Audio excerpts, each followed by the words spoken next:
Hey folks, Jeremiah Wood here, trappingtoday.com, and today I want to share with you a few of the different options we have for Conibear Bodygrip trap triggers. So the trigger here, you can see this is a standard V trigger. That's a trigger that comes with most of these Bodygrip traps.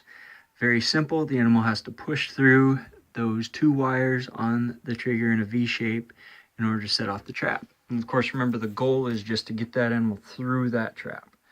However, a lot of times they won't want to push through those wires, and there can be a lot of tension there. Animals can go around, go under, go around the side, or just avoid the trap altogether.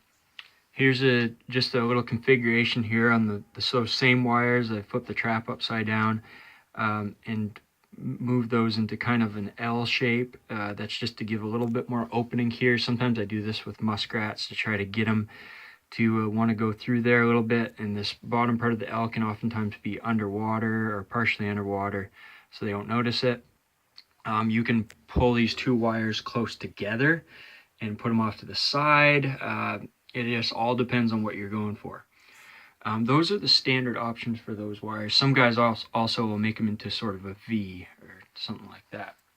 Here's another option, and I got these from Wildlife Control Supplies recently, and I haven't tried them yet, but I've heard a lot of good things about sort of circle triggers. And this circular trigger is supposed to play off of the animal's instincts to go through sort of a round hole rather than something that's straight.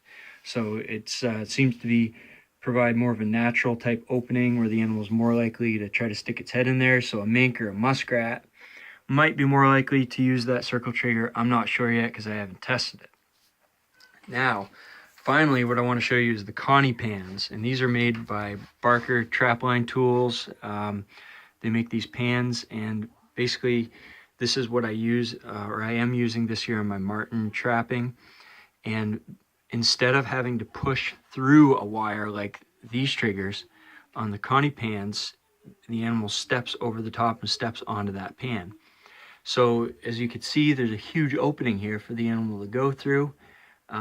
However, you are relying on them stepping on the pan, not jumping over it. So for like a blind set, they can oftentimes jump over it.